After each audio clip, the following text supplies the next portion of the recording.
Hello everyone, it's me, Awan, and today we're going to do another Matholympiad. This is 2013. So without further ado, let's just begin. So the value of the calculation 2013 minus 213 plus 13 minus 3.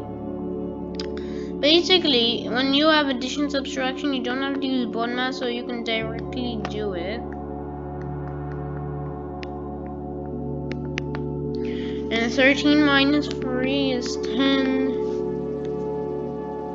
So 1,000 plus 10, 1,800 plus 10 is 1,810. Therefore, the answer is gamma. Which of the following expressions has the largest value? Now, here in this case, the colon means that it's division. So first we have 1 minus the third divided by 3. 1 minus the third is 2/3. 2/3 divided by 3 is 2/9. Then we have 3 divided by a third, which is 9. A third divided by 3, which is 1 upon 9. 6 is 6 itself. Now 3 minus a third is 2, and divided by a third.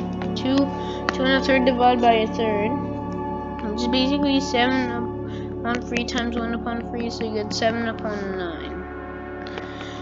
How I multiplied is basically normally when you're dividing two fractions together. Like let's say we have a half and a half. Oh, 1 minute. So let's say we have like a half and a half. What you can do is you can swap the numerator and denominator around and make it multiplication, and you get 2 upon 2, which is 1. There's your answer. So basically, yeah, you can do this for all of the other methods. So the fraction that's always on the right hand side, you swap up the numerator and the denominator, and you multiply them together, you get the answer. And by multiplying, you basically just multiply the numerator, denominator with denominator. However, before you do that, you can actually simplify first. So you can do cancel, do 2. So this becomes 1, this becomes 1, so you get ultimately 1. And that's basically what the division trick is.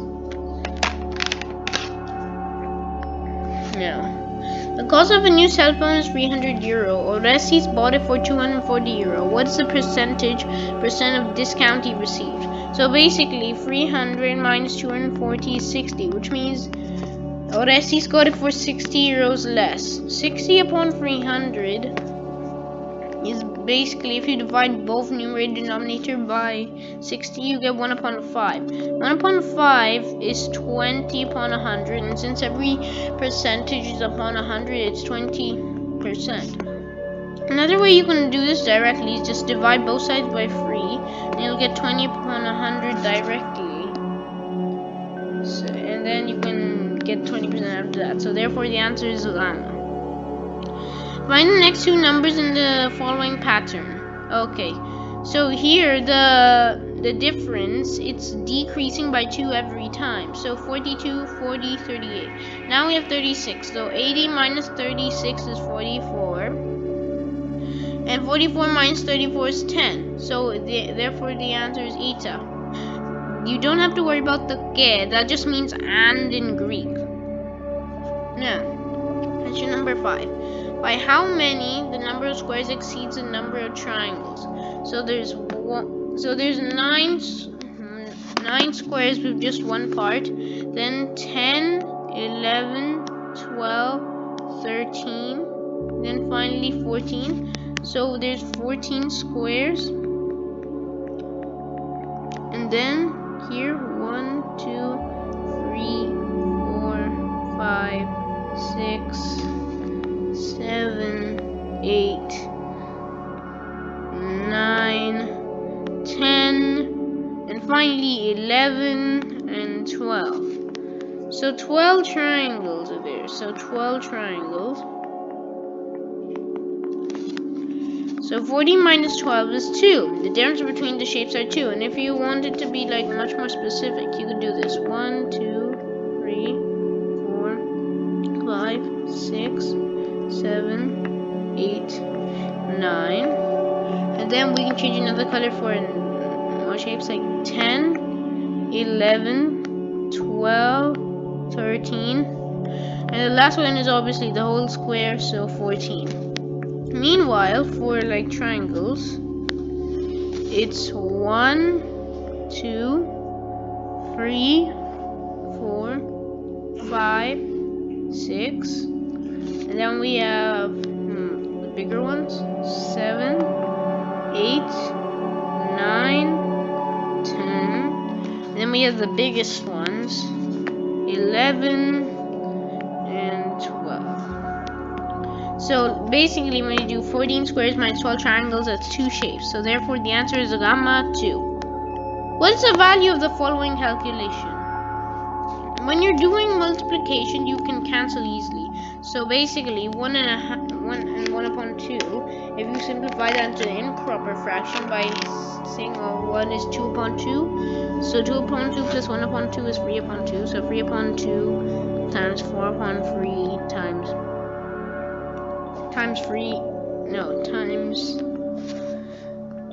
4 upon 3, yeah. 4 upon 3 times 5 upon 4, all the way to 1004 upon 1103.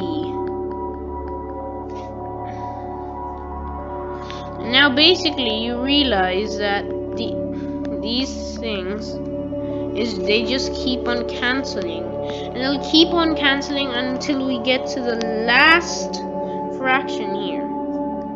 But first we have the 2. So the 2 didn't get cancelled because there was no other 2, so we know that 2 is the denominator. But then when we look at this, we have the last one is 1114 upon 1012, and this one, 13. 1130 upon 1012. You can cancel this with this, and this will already be cancelled from the fraction before, and so on. So 1114 would be left. So this would be the remaining answer. Now, since we know 1014 is definitely divisible by 2, we do that divided by 2, and you get 507. Therefore, your answer is Vita 507. Question number 7. An electric bell rings every 10 minutes and another bell rings every 12 minutes. The last time the 2 bells rung simultaneously was 12 o'clock. What time will they both ring again simultaneously? So we're just basically seeing the LCM of 10 and 12. That would be 60, since 10 times 6 is 60, 12 times 5 is 60. And remember, we're going for the smallest multiples because this is the lowest common multiple. Now, so that means 60 minutes is the lowest possible time so that the bells will ring simultaneously. However, when you realize this, you realize 60 minutes is an hour. So basically, after every hour, the bells will ring simultaneously. So So therefore, after 12 o'clock, it'll be 13 o'clock. And the answer would be delta. So the answer is delta, but this is the first time when the bells ring simultaneously after 12 o'clock.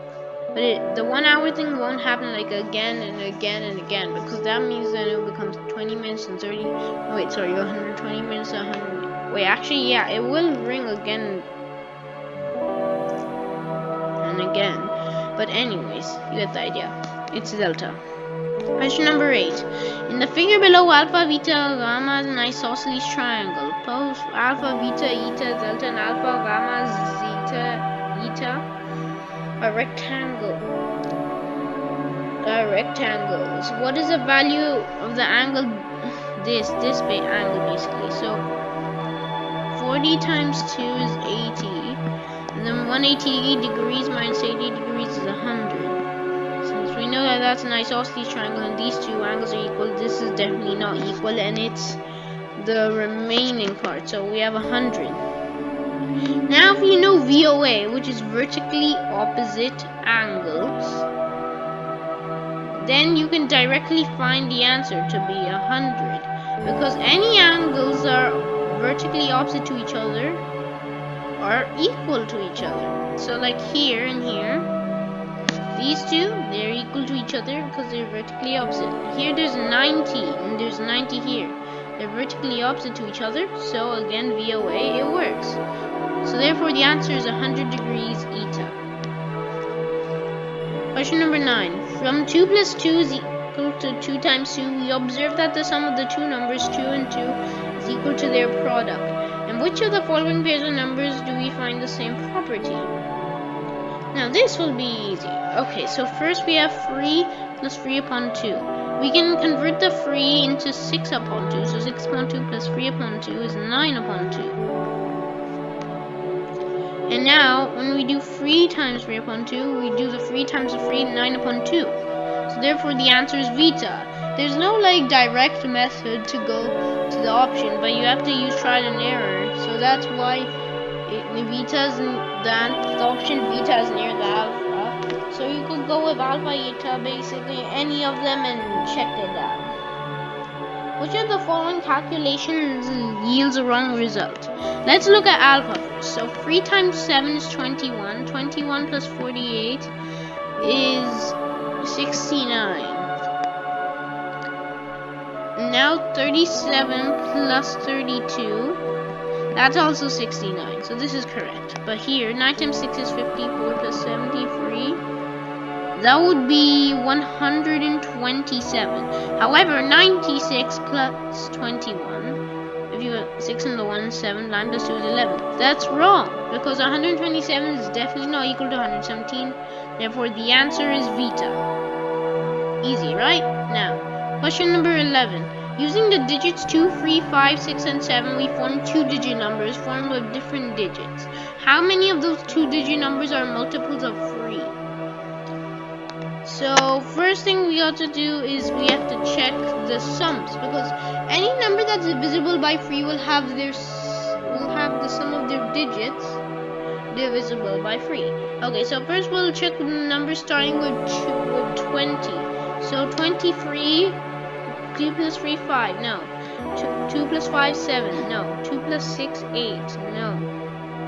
2 plus 7, 9, yes. So we have our first number, which is an obvious one, 27, since 3 times 9 is 27. After that, we have the 3's. 3 plus 2, 5, no. 3 plus 5, 8, no. 3 plus 6, 9, yes. So again, we have 36, wow. 1 minute guys, my stylus is running out of charging again and again. 36.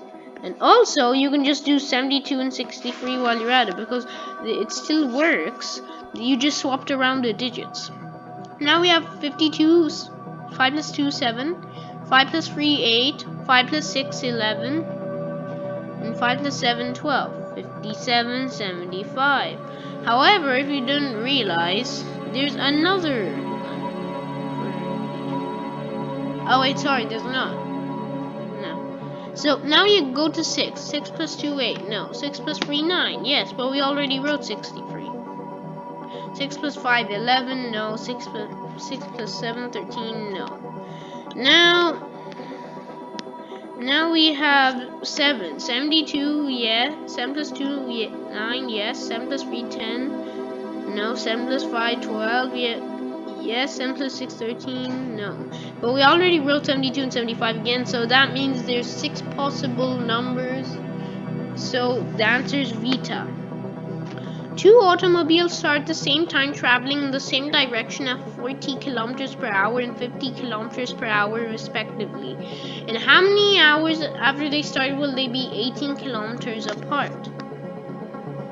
So basically, the way to do this is to use the distance divided by time is by doing the distance is equal to speed times time. Basically, in any question, if you have the distance, that is always equal to the distance. Let's say we have a car. the speed of the car multiplied by the amount of time it has traveled is equal to the distance. It makes sense. Like if it says 20 kilometers per hour time and you went for 6 hours, 20 times 6 120. 120 kilometers per hour. So actually that sounds like a bicycle. Yeah, that sounds like a bicycle.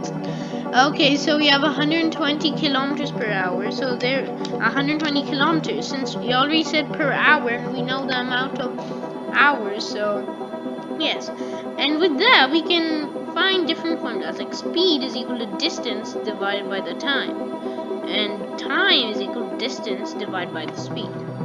But now it's asking in how many hours after they started they be 18 kilometers apart. So we're talking about the time here. So time is equal to distance divided by speed. Now, so when we look at this, two automobiles start at the same time traveling in the same direction of 40 kilometers per hour and 50 kilometers per hour respectively. And how many hours after they start will they be 18 kilometers apart? So in this case, to find the answer, we have to do 18. So we know the distance is 18, so they'll both be 18 kilometers apart. Now, what we have to do is that we have to find the speed. However, there are two speeds here, 50 kilometers and 40 kilometers. Now, there's a certain trick. If two things are going the same direction, then you minus, if two objects are going the same direction, then you minus their two speeds to get an average speed. However, if two things are going in opposite directions, then you add their speeds to find the average speed. Here, these two are going in the same direction, so 50 kilometers minus 50 kilometers per hour minus 40 kilometers per hour is 10 kilometers per hour. That's the average speed. Now we put that here as the speed here. So 18 divided by 10. And once you do 18 divided by 10, that's 1.8. And this was all in hours, so therefore the answer is delta, 1.8 hours. Easy, right? Now, question number 13.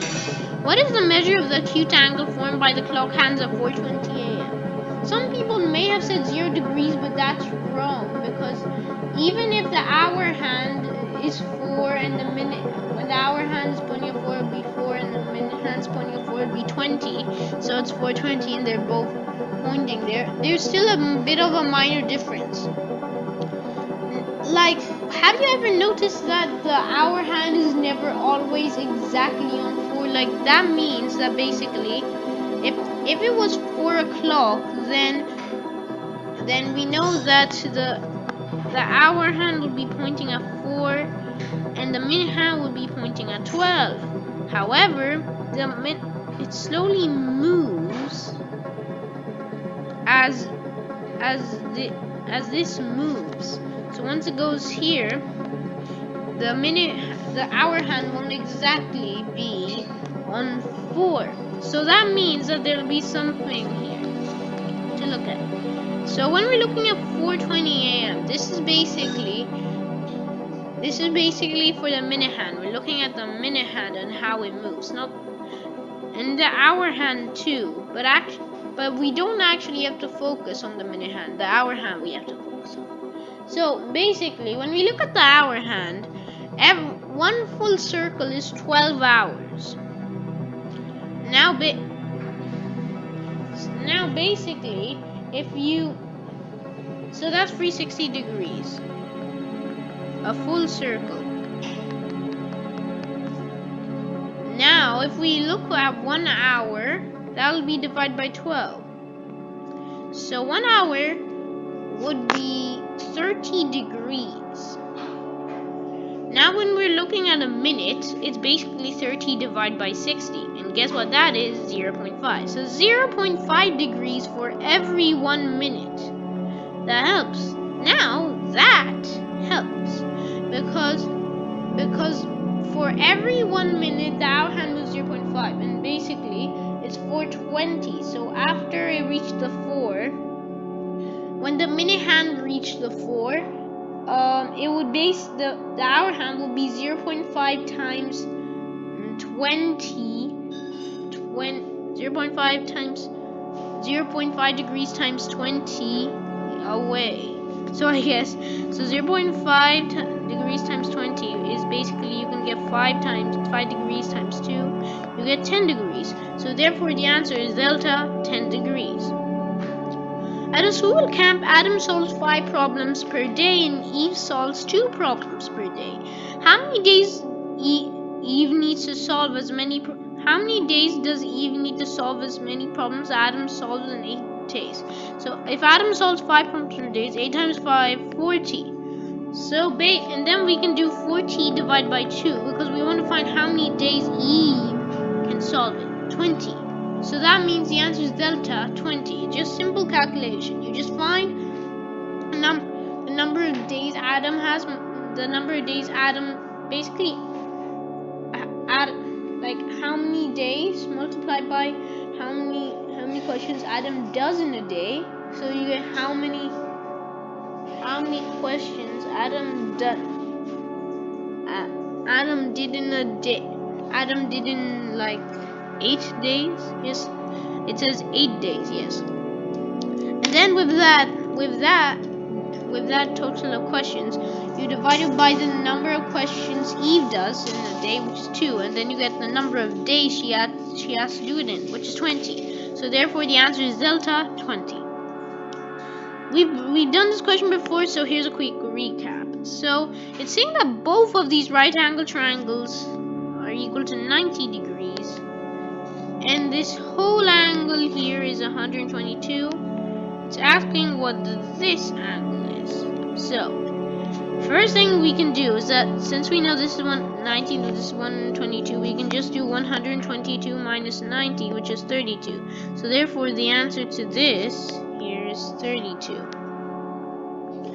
And since we know that this angle and this angle should be equal to 90 degrees, we can just do 90 minus 32 and we get 58 degrees.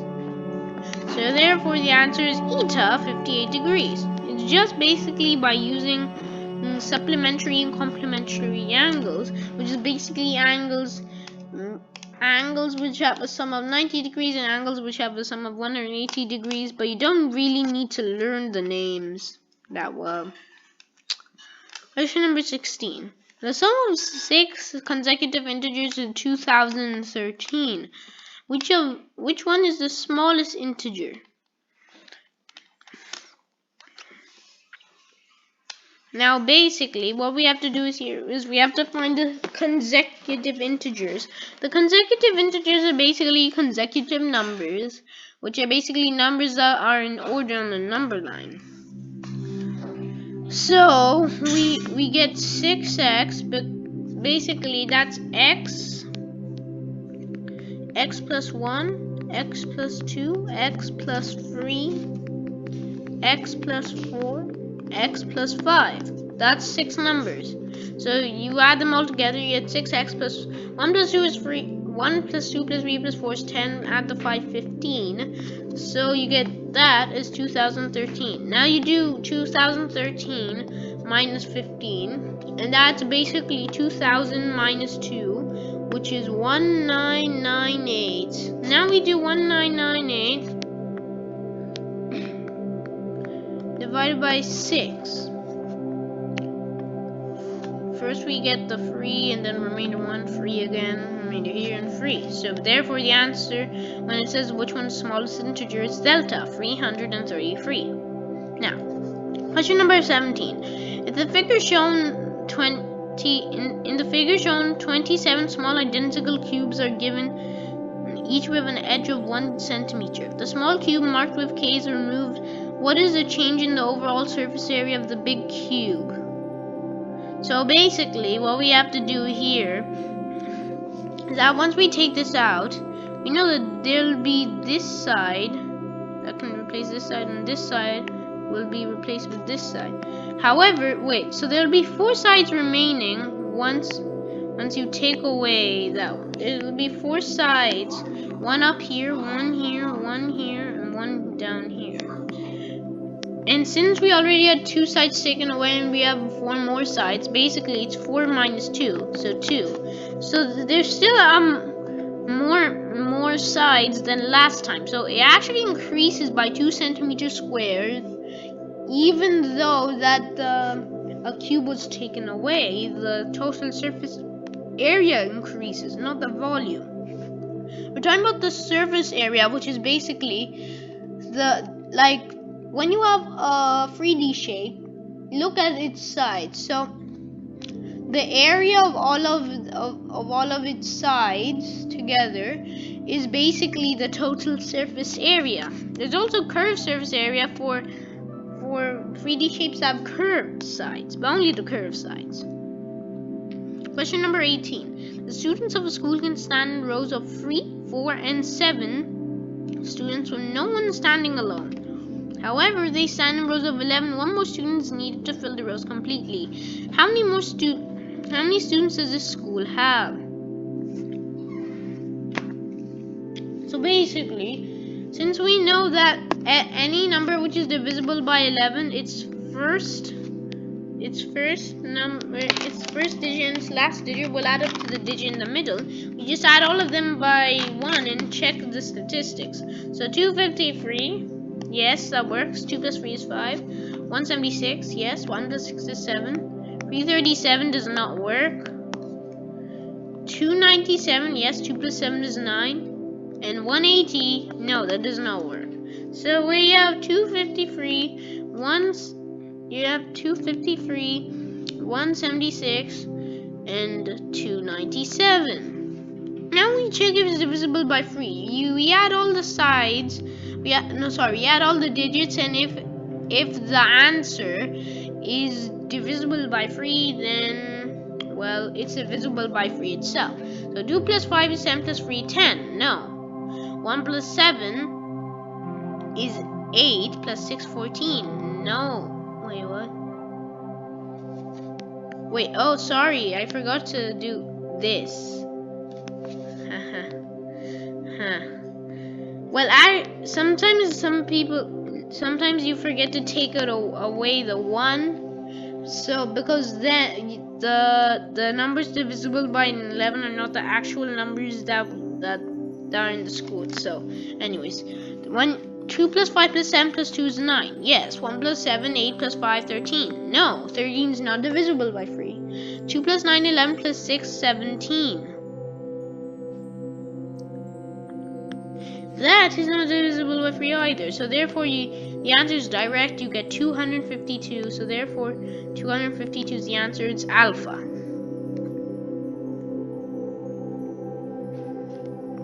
Now, question number 19. The following figures consist of squares and circles. Which of the following has the largest shaded area? So first we have these parts. Wait.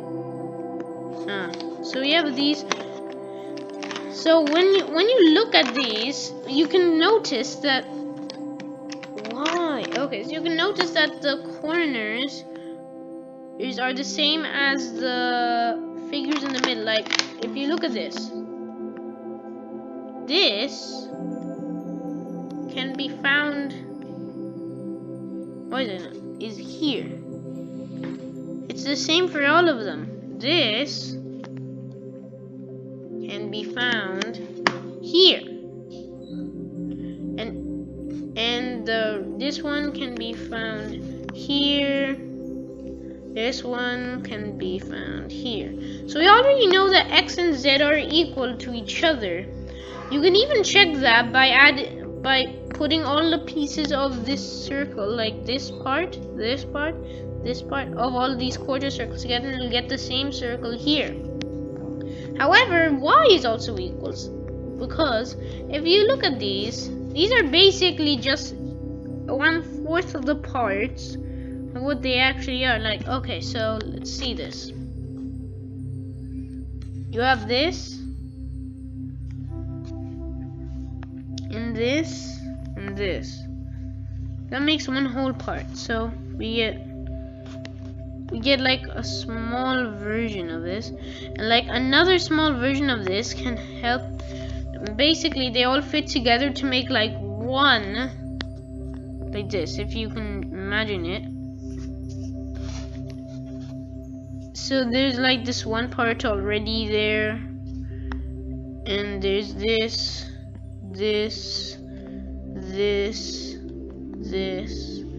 and this. They all add up to make this when you imagine it properly. However, you can also do this with math. You can find the area of all of these, and if it adds up to the area of this, then you did it. So basically here the diameter, which is the line, which is basically the length of this whole circle, is 1. So we just do 1 times 3.14, and there, and since pi r squared, so that means the radius, which is basically half of the diameter, is 0.5. Now basically 0.5 squared is 0.25, and then 0.25 times 3.14 basically times 4. Here, however, we have as 1. We have it as 1. So actually, when you look at this, 0.25 times 4 is 1. And guess what? 3.14 times 1 is 1. So the area of all of these are 1. And when the radius is 1 squared is 1. So 1 times 3.14 is also 3.14. So these 4 circles add up to this one circle. So therefore that means all are equal. So the answer is eta. Question number 20. We have 3 different types of machines, each computing a different calculation as follows. Machine X multiplies a given number by 3. Machine Y adds 1 to a given number. And machine Z subtracts 2 from a given number. So in what order should the machines function so that the number 5 becomes 16? It's YXZ, because first we add 5 plus 1 is 6. Now X multiplies by 3, so 6 times 3, 18. Z minuses 2 from it. 18 minus 2, 16. So therefore the answer is Vita, 16. Now, question number 21. How many multiples of 9 are there between the numbers 1,200, 12,400, and 12,550? Well, this is actually easier than you think, if you know the divisibility rule of 9. If all of the digits add up to a number which is divisible by 9, then basically you hit the jackpot, it's divisible. So when you look at 1 plus 2 plus 4 plus 0 plus 0, you can just take away the 2 zeros. 1 plus 2 plus 4, you get 7. So basically, to find the next multiple, you have to add another 2. So 1, 2, 4, 0, 2. That's your first multiple. And then you just keep increasing it by 9. So 1, 2, 4, 11. 1, 2, 4, 2, 0. And you have 1, 2, 4, 2, 9. Then you have 1, 2, 4, 3, 8. Then you have 1, 2, 4, and then 38 plus 9. It'll be 1, 2, 4, 4, 7. 1, 2, 4, 47 plus 9 basically. And then you just continue doing this until you finally get your answer, which may sometimes take long. I don't know about you. But we're stopping at 12,550 or less than that if the plus 9 gets to 12,550. But it doesn't say inclusive, which means that these two numbers are included. That means that we are not including those numbers either. So 1, 2, 4, and now 89 plus 9 is 98. 1, 2, 4, 8 plus 9, 17. Wait, so that becomes a 5. Oh, what's happening? Okay, so 8 plus 9, 7, 1, 0, 1, 5. So 1, 2, 5, 1, 6. And then we have 1, 2, 5, 2, 7, 1, 2, 5, 3, 6. And then we have 1, 2, 5. Okay, so we're starting 1, 2, 5, 5, 50. So 36 plus 9 is 45.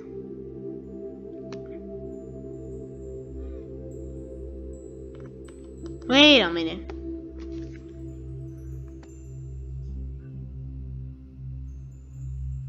Huh? 16 times plus 9. Oh, 16 plus 9 is 25. Pardon me. So 25 plus 9 will be 34. 34 plus 9. 43. 1, 2, 5, and then finally we have the 2. 1, 2, 5, 2. But we first 1, 2, 5, 0. So we have there 4 times 5 is 20. Wait, no. Wait, how many are they? 1, 2, 3, 4, 5. Yes, so there's 3 rows of 5, 15 plus 2, 17. So there's 17 multiples. Therefore, your answer is gamma. It may be slow, but if you're quick at adding simple numbers, then it'll be like a great help for you. Now, 22. If the spade is defined by the equation alpha spade beta is equal to alpha plus alpha times beta plus beta for all numbers alpha and beta, what is the value of z of 8 spade z equal to 14? So here you have to use bond math. So 8 plus 8 times 2 upon 3 has 2 upon 3. We'll just directly go for the answer. First 8. Yeah, so first 8 times 2 upon 3. That would be 16 upon 3. So 8 plus 16 upon 3 plus 2 upon 3. 16 upon 3 plus 2 upon 3 is 8 plus 18 upon 3. And now 8 is basically 24 upon 3. So 24 upon 3 plus 18 upon 3. 24 plus 18, you get 42 upon 3.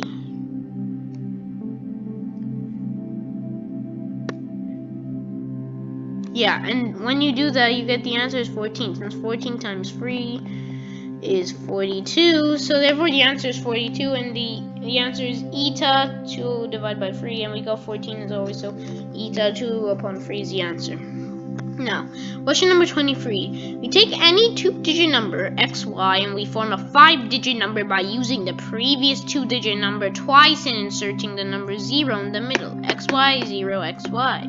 With what number should we multiply the 2-digit number to get the 5-digit number? So basically, the number which can replicate a number, like basically a number multiplied this by this number can get you the same number as 1. So like anything multiplied by 1 is itself. So basically what we have to do is like and then we can just add the rest of the zeros by doing 100 or 1,000, since that means you'll add 2 zeros, 3 zeros according to the number of zeros in both numbers. That always happens with products. Here we have xy, 0, xy. So xy times and it's 1,001 because when we do this, 1,001 times xy. Let's just do this variable first. Multiply by y, 0, 0, y. Now we put 0, x, 0, 0, x. Now we do yx, 0, xy, 0, xy. You add them together. And basically this is because if you put xy and xy together, you xy here and xy there, and we're taking away 1 0 because of that. Because once we add a 0 here, that means that the x will take up this one, so xy, 0, xy. Therefore the answer is eta 1,001, and it's the most suitable and logical answer here, since if we did 101, it'll definitely be smaller than that. So, question number 24. The table shows 6 children from 2 families such that every 3 are siblings. Every child has blue or brown eyes and black or blonde hairs. Children from the same family have at least one common characteristic. Which two of the children have Dimitris as their brother? If you look here, it's Ioanna and Lucia. Because if you look at the eye color, it's not exactly separated correctly. Like four people have blue and 2 people have brown. But if you look at hair color, it's separated exactly. 3 people are black, 3 people are blonde. So if we go according to that, that's Ioanna and Lucia. So therefore the answer is Eta.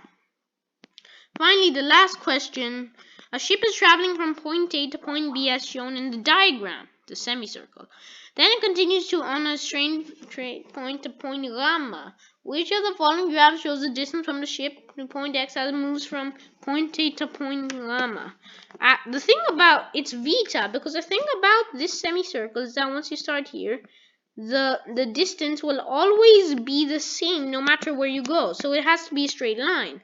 However, once you go from Vita to gamma, because basically the radius is the same in the circle always, so the radius is basically the difference to alpha. However, when you're doing Vita to gamma, it's not that circle anymore. So when it's basically going further away, so that means first it's getting closer, then it's getting farther away. So it's like how a semicircle works again. So therefore it's Vita, first a straight line, then it goes farther, and then it goes closer again. Because when you go this, it's close. However, then it gets far and then it's close again, because gamma to alpha is actually the same as the radius here, because this could be like a diameter of a circle, but it's not exactly. So therefore the semicircle best represents this, and the answer is Vita. Okay guys, I hope you enjoyed this video. Please like, subscribe, and ring that notification bell for more. I am really surprised and amazed by all of this support, and I'm going to keep making videos, so please keep like, subscribe, and ring the notification bell for more videos, and comment down below if you want any suggestions. We will consider them. So for now, goodbye and have a great day.